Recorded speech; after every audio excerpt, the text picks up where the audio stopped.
Hello once again and welcome to this lesson on bearings and vectors. Have you ever wondered how ships find their way around the world? They are able to know precisely where they are going without getting lost. They rely on what we call cardinal points that give them directions to move along the seas. Cardinal points normally have the north, east and west on them, but there could be other breakdowns such as between the north and east we could have the northeast. Between the south and east we could have the southeast. Between the south and west we could have the southwest. And between the north and west we could have the northwest. There could be other breakdowns as well. They rely basically on these cardinal points to move along. As you just saw, there are 4 major points on the cardinal points that give them the direction. If I have 2 ships that are placed directly in the cardinal point, I can say one is moving west because it will move to the west point. And I can also say one is moving south because it's moving southwards. Another is moving east and another is moving northwards. Based on the cardinal points, I'm able to tell the direction each of them is moving. So for any object that is positioned, the north is always the side that points upwards, and the south always points to the south pole. The east moves to the east of the world, and the west also moves to the west of the world. The east is east, west is west, north is north, south is south. So we can plot one object in relation to the other to help it move. This is what we call bearings. Bearings refer to angles that are measured clockwise from the north. And if we say clockwise, it means moving similar to the hands of a clock.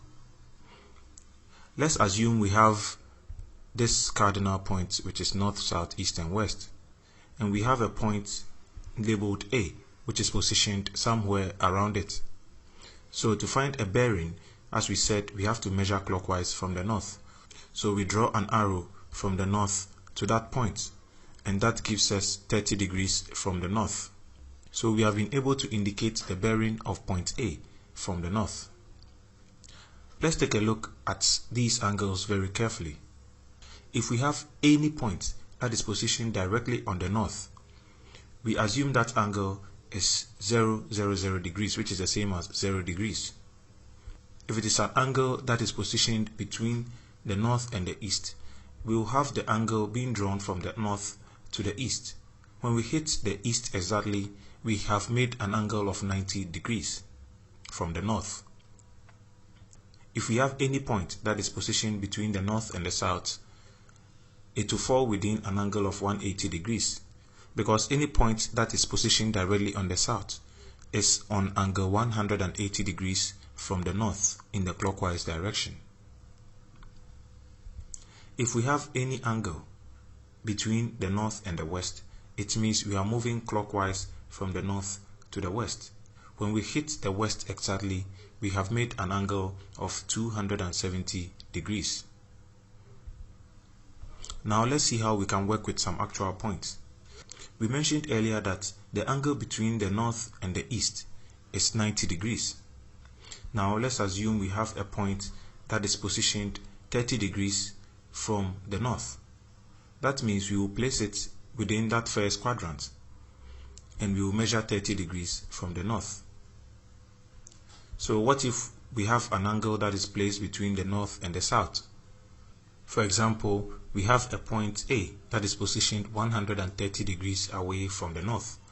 That means we will measure starting from the north in the clockwise direction 130 degrees, and that will give us our point. What if we have one between the north and the west? Let's say we are going to have a point that is 250 degrees away from the north. So we draw from the clockwise direction 250 degrees, and then we extend a line from the origin to that point. Finally, we have one between the west and the north at the upper side or the 4th quadrant. Let's say we are going to position a point that is 330 degrees away from the north. That is the bearing. So we will draw our angle and place our points 330 degrees clockwise away from the north. Let's look at a few examples of these points. we have been asked to find the bearing of point A in the diagram below. We mentioned earlier that to find the bearing, we have to start from the north. But you can see in this example, our angle is not being started from the north. So what does this mean? But what we know is that our angle is between the north and the east. So what do? We are going to look for the bearing of point A.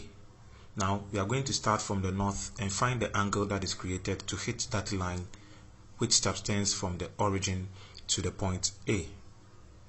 So since the total angle between the north and the east is 90 degrees, we are going to subtract the given 35 from it to find that theta angle. I hope you remember your angles very well. So we are going to have 90 minus 35, which gives us 0.55 degrees. I also hope you are bearing in mind that when we are writing bearings and we have 2 digits of an angle, we bring a 0 in front. Bearings must always be given in 3 digits. Let's look at another example. We have been asked to find the bearing of point A from this diagram. Once again, the given angle is not starting from the north. But we also know that the angle between the north and the south is 180 degrees clockwise. So if we are to find that remaining angle, which is theta, we have to take the 180 degrees and subtract the 40 degrees from it. And this gives us 140 degrees as the bearing of point A from the north. This time, the angle we have been given to find the bearing of point A is a bit tricky. But do not worry. All we need to do is to consider the total angle between the north and the east, which gives us 90, and we will just add it to the 25 because we are looking for the angle from the north to point A, and we already have the 25. So all we have to do is to add the 90 degrees, and this gives us 115 degrees as the bearing of point A from the north. In this fourth example, we are going to find the bearing of point A. Point A is placed in the third quadrant, moving in the clockwise direction from the north. Now we know that the total angle between the north and the west in the clockwise direction is 270 degrees. So the angle we are looking for refers to this angle, which is theta. So all we have to do is to take out 50 from the 270 and we will have our theta. And that will give us 220 degrees as the bearing of point A from the north. Let's do another one. This time we are still in the third quadrant, but we have been given an inclusive angle. We know that the total angle between the north and the south this time is 180 degrees. And we are looking for the total angle that includes this 27 degrees. So we will take the 180 degrees, which we already know, and we add it to the 27 degrees. And this will give us a total of 207 degrees as the bearing of point A from the north. In this example, point A is positioned in the fourth quadrant, moving in the clockwise direction from the north. We know that the total angle that revolves when you move from the north in the clockwise direction and come back to hit the north is 360 degrees. Therefore, since we have been given 50, what we need to find is this angle, which is denoted by theta. That means we are going to take out 50 from this 360 to find our bearing of that point A, and this will give us 310 degrees as the bearing of point A from the north in the clockwise direction. Let's look at another example. This time we are still having the same point A in the fourth quadrant, but you can note that we have been given an angle which measures from the west to the point line from the origin. We know that the angle between the north and the west moving in the clockwise direction is 270 degrees. So that means we have an inclusive angle of 15 that has been given us. So that means we are going to add our 15 degrees, which is inclusive, to that 270 we got from the north to the west. And this will give us 285 degrees as our final answer. We now move on to what we call back bearings. Back bearings are a way by which we can find the opposite direction that we traveled in order to find our way back from where we started. Let's look at how we can find back bearings. We have an example here which has a normal bearing that is 30 degrees from the north. If we are to find a back bearing, we are going to look for a line that is opposite the line we have created from point O to point A. That is, we are going to have this line that we refer to as the back bearing line. So, what do we do after this? We are going to find the angle that is created from the north to this back bearing line. Anytime we have a normal bearing that is less than 180 degrees, the back bearing is giving us the 180 degrees plus the actual bearing we found. So in this case, we will have 180 degrees plus 30 degrees, and that will give us 210 degrees as our back bearing. So we will have to move 210 degrees in the backwards direction to get back to where we started. So you can see in this example that to find the actual bearing of point A, we have to add 180, which is the angle between the north and the south, to the 50 degrees. And this will give us a total of 230 degrees as the normal bearing. But we are finding the back bearing, which is the dotted line or the dashed line, which is moving upwards and to the right. That will make up our back bearing. So to find the back bearing, we are going to take the actual bearing and subtract 180 from it. And that will give us 230 degrees minus 180 degrees, and that gives us 50. So that represents our bearing to find our way back to where we started. Let's look at bearings between 2 points. Assume we have this map and we have point A positioned here and point B positioned here. Let's say we want to find the bearing of point B from A. So we can easily measure 30 degrees and we hit point B. That means we have found the bearing of point B from A as 30 degrees. But how do we find our way back? That is, finding point A from point B. Now we can use the concept of back bearings to find our way from B back to A. You can see that we have two corresponding angles, that is 30 and then 30 at the top. Now, to find the total angle of point A from B, it means we are doing a back bearing of A from B. We can see that the dashed line that is shown from the north on the point B passes through 180 degrees because it goes past the south. And then we will have to add the 30. That means our angle is greater than 180 degrees. So we are going to take the 180 and add it to our actual bearing, which is 30. And that will give us 210 degrees as the bearing of point A from B. In this second section of our lesson, we are going to look at vectors. A vector refers to any quantity that has magnitude and also direction. What do we mean by this? Let's say we have this vector. You can see that it has a direction because of the arrow that is pointing from it. By magnitude, we mean the length of the movement or the vector. That is what we call the magnitude. So assuming we had this vector, we normally give the starting point a letter, let's say A, and this normally refers to the tail of the vector. We can also give the ending point a letter B, and we refer to this as the head of the vector. So we can write this vector as AB with an arrow pointing from the tail to the head. We can sometimes also use small letters like A, B, or C to represent vectors. Let's look at what we call column vectors. We earlier on saw a vector AB with an arrow pointing from the top. This can be written in a column form as AB, with A being a component and B also being another component to reflect the magnitude and the direction. Normally the A refers to the x-axis and the B refers to the y-axis.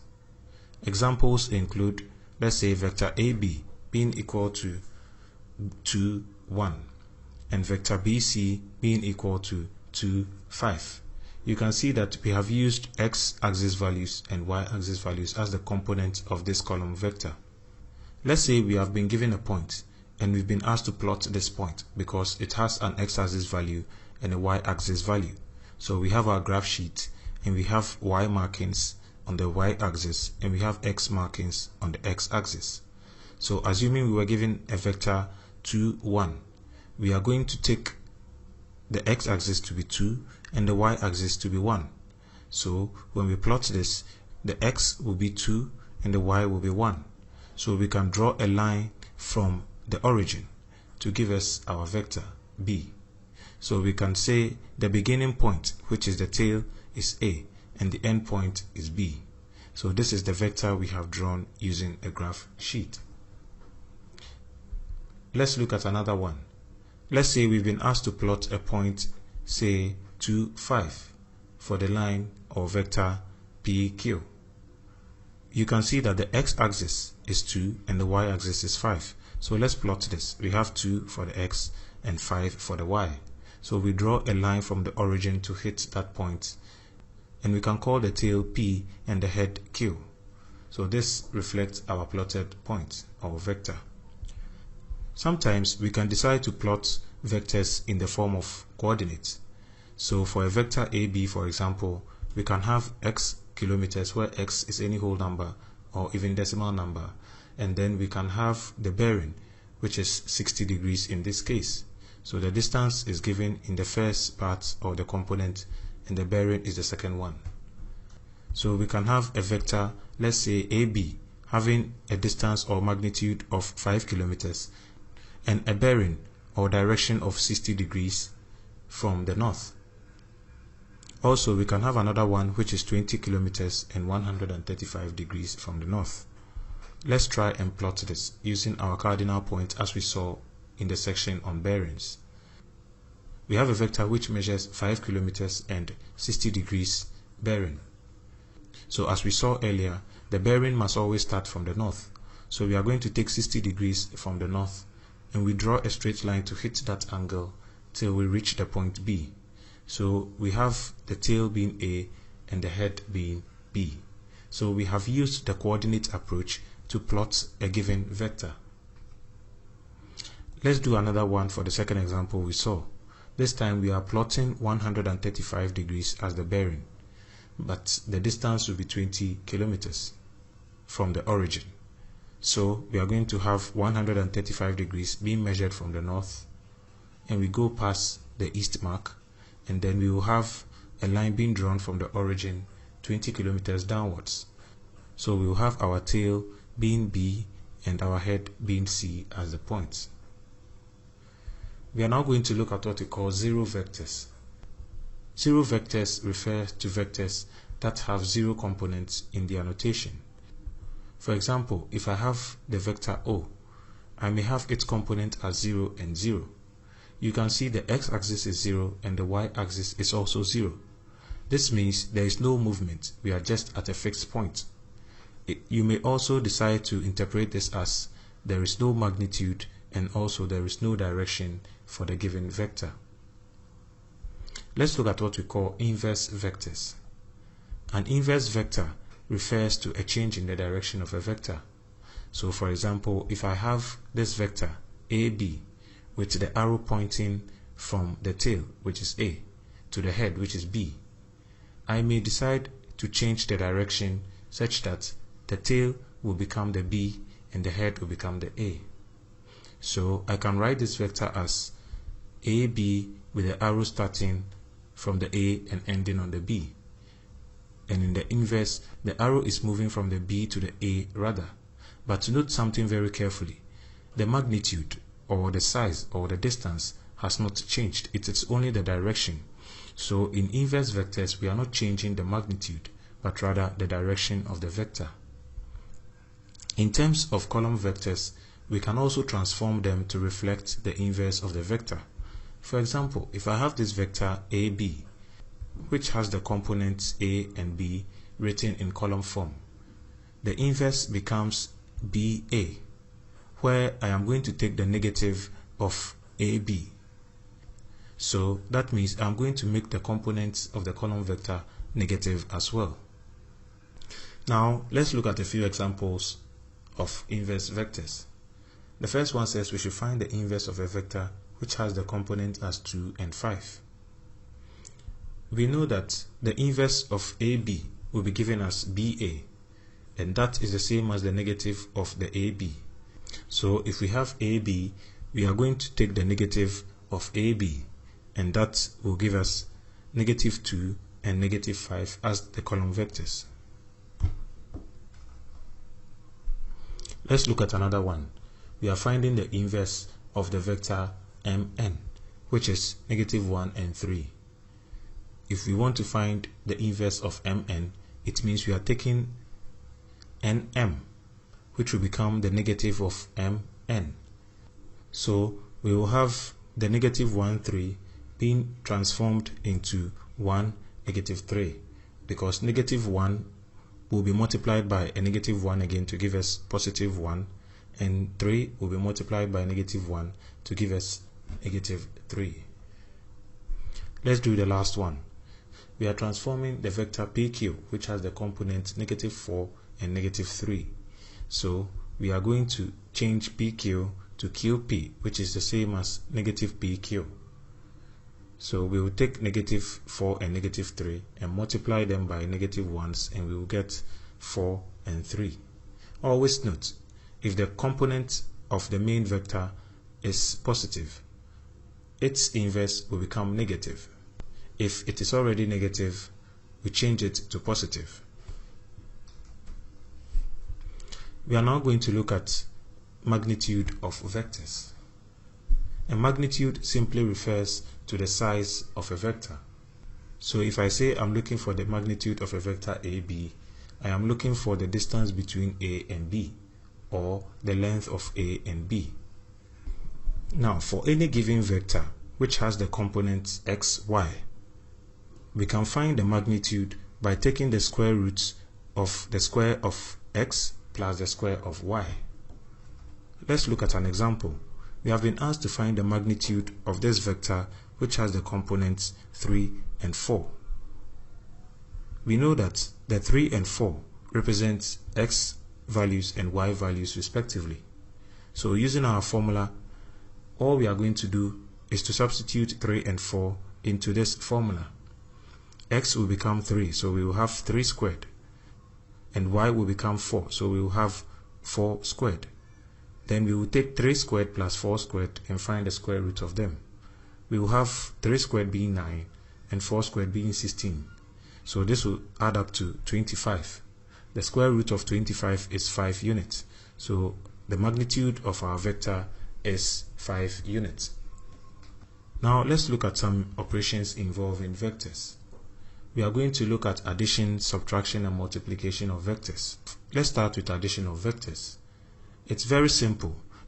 Assuming we have two column vectors that have the components A and B, and we are adding this to another vector which has the component C and D. This will be equal to an addition of the top component, which is the X component, separately, and we will also have the bottom component or the Y component being added separately.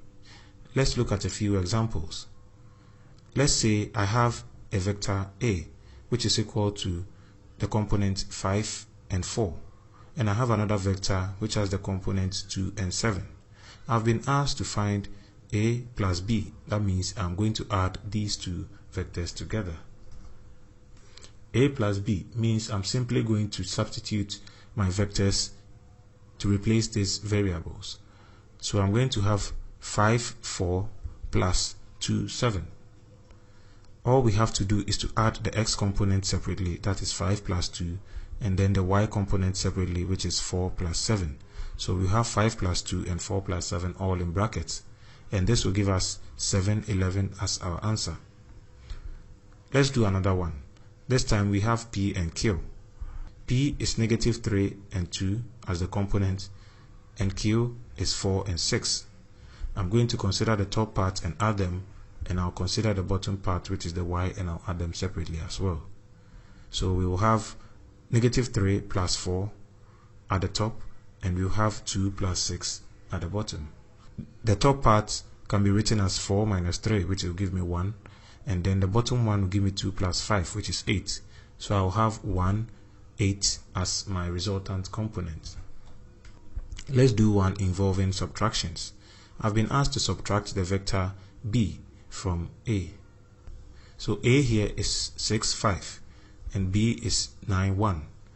Let's consider the x components separately, where we will use the minus on them. And we can also do similar for the bottom part, which is the y part. So we will have 6 minus 9 and 5 minus 1. This will give me negative 3, 4 as the result of the subtraction. We can also multiply vectors. We can also multiply vectors by scales. Scales refer to factors that only have magnitude and no direction. So I can have, let's say, this vector AB being multiplied by a scale, say, x. The approach is that the x value is going to multiply everything in our vector. So it will multiply the x component and the y component as well. So we will have x times AB, where x will multiply A and x will multiply B separately. So our answer will become x times A and then x times B. Let's solve this problem. We've been asked to find 2A plus B. You can see that the 2A part means we are multiplying by a scale of 2. Let's do this. We will take the 2 and multiply everything in the A and add it to the B. So the first part with the scale will give us 2 times 2 and then 2 times 5. And then we add this to the 3, 2. So this will give us 4, 10 plus 3, 2. We'll add the top part separately and then add the bottom part separately since we are doing addition here. So we will have 4 plus 3 and then 10 plus 2, which will give us 7 and 12 as our components of our final answer. Let's do another one. This one involves some negative numbers. We are going to find 3m plus 2n. So we will have 3m, which will have 3 as a scale, multiplying everything in the m, which is 3, negative 2, plus 2 into brackets, negative 5, 1, which is the n. So for the first part, we will have 3 times 3, and we will have 3 times negative 2, being added to 2 times negative 5, and then 2 times 1. This will give us, for the first part, 9, negative 6, plus negative 10, 2. We will add the top part separately and add the bottom part separately. For the top part, we will have 9 plus into bracket negative 10, which is the same as 9 minus 10. And for the bottom part, we will have negative 6 plus 2, which is the same as 2 minus 6. And these will give us negative 1, negative 4 as our answer. We are now going to look at what we call resultant vectors. A resultant vector is obtained when two vectors are added together. For example, if I have this vector AB denoted by this sign AB, and I have another vector BC denoted by the sign BC, the resultant vector is the vector that joins the points A and C, and that can be denoted as AC here. So this line and this symbol refer to my resultant vector. Now let's look at a typical example involving resultant vectors. If you have been given a vector AB, which is 2, negative A, and you have also been given the vector BC, which is 3, negative 3, you have been asked to find the resultant vector. How do you do this? You saw in our earlier explanation that when you have two vectors, say vector A, B, and you add it to vector BC, you arrive at the joining vector, which is AC. So, since I have AB and I have BC, I can find AC by adding the vector AB to BC. That is 2, negative 1 plus 3, negative 3. I'll add the top part separately and the bottom part separately, and that gives me 2 plus 3 at the top, which is for the x component, and negative 1 plus negative 3, which is for the y component. So my resultant vector is equal to 5, negative 4. Let's see another example. We have been given two vectors again, vector km, which is 4, 3, and vector mn, which is 2, 5. The resultant vector will be an addition of these two vectors, and that will give us vector kn. If we add these two vectors, we will have 4, 3 plus 2, 5. And that will give us 4, 2 at the top and 3 plus 5 at the bottom. So this gives us a total of 6, 8 as our resultant vector. Let's now take a look at equations involving vectors. We can use letters or variables to represent the components that make up vectors. For example, if I have this variable AB being equal to the component AB inside, and I have another vector which is equal to the components 2 and 3. If we assume that A is equal to PQ, then we can assume that the components can also be equated. That is, AB will be equal to 2, 3. In this case, we can say that A, which is the X component, is equal to 2, and B, which is the Y component, is equal to 3. Sometimes we may decide to take advantage of this to use equations. Let's say if I have the top part, which is the X component, being equal to an operation, and I equate that to another vector, which is an actual number or even an equation, we can try and solve for the variables that are used in these two separate equations. The top part will help us find the value of the letter A. That is, we will have A minus 2 being equal to 7. To find A, we move the negative 2 from the left hand side to the right hand side to become positive 2. So we will have A is equal to 7 plus 2, which will give us 9. We can find B by considering the Y component or the bottom sides. We will have B plus 1 being equal to 3. To find B, we move positive 1 to the right hand side to become negative 1. So we'll have B is equal to 3 minus 1, which will give us 2. Let's do a bit more. We have been given two vectors. The first one involves several operations, and the second one refers to various numbers. We have been asked to solve for the values of X and Y.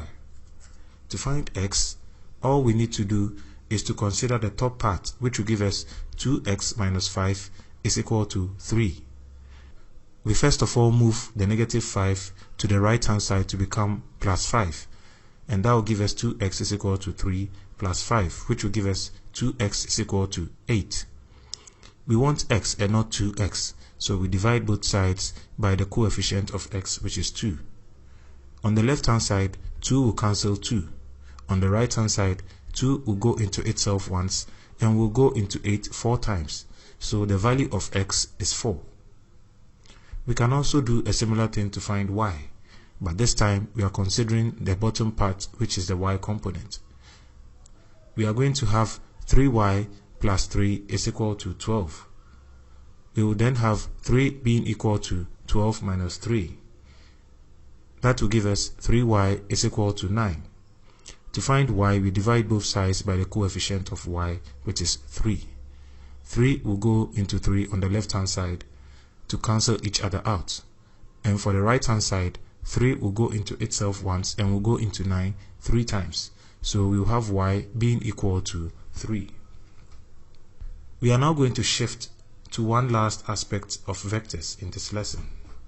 We are going to look at what we call position vectors. We are going to use a number plane or a graph sheet to help us understand this.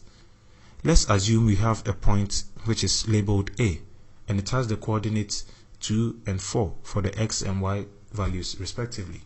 We can write a position vector as OA, which refers to a line drawn from the origin to that point on the graph. So this point 2, 4 has also been written in vector form in the column form. So we will have O, which is our origin, and we will have A, which is 2, 4. So we can draw a straight line with an arrow showing the direction of the vector. So this represents our position vector. We can also have another point, let's say B, that is having the coordinates for x and y as 5 and 2. So when we draw this, we are supposed to draw a line from the origin to that point. So we will have from O to A being 5, 2. Also note that we have written the coordinates in column form in this case. So we can find our point and draw a line from the origin with the arrow pointing to show that it is a vector. Now, having done this, we have found 2 points, and we want to find the vector that is going to join points A and B. So we can find the line that joins AB as a vector which is giving us OB minus OA. Note that even though we are finding from A to B, we have written the B side first before writing the A. Even though we have AB, we should have done A before B. But in this case, we have done B before A. This should always be the approach. For example, if I had the vector BA, I will bring the A first before I bring the B. Let's look at some examples involving this. We have been given 2 points on a number plane, that is A, which has the coordinates 2 and 5, and B, which has the coordinates 1 and 3. We've been asked to find the position vector AB. To do this, we simply use our formula. We are finding AB, so we write OB first minus OA. So we will have 1, 3, which is the column vector to reflect this, minus 2, 5, which is the column vector to reflect the A. So when we work this out, we will work the top part separately and the bottom part separately. And this will give us AB, which is -1, -2, as our answer. Let's do one more to end this lesson. We've been given P, which is -3 and 4. And we've been given Q to be 1 and 6. We've been asked to find QP. QP will be giving us OP minus OQ. Note once again that we write the P first before the Q, even though we have QP. So our P can be written in column vector form as 1, 6, minus the column vector form of the Q, which is -3, 4. We are going to work the top part separately and the bottom separately. So we will have 1 minus into bracket -3 and 6 minus 4. 1 minus -3 is the same as 1 plus 3, which will give us 4. And we will have 6 minus 4 giving us 2. So this will help us arrive at the value for this vector QP as 4, 2. Well, this brings us to the end of this wonderful lesson on bearings and vectors, and I hope you have enjoyed it thoroughly. See you in the next lesson. Goodbye.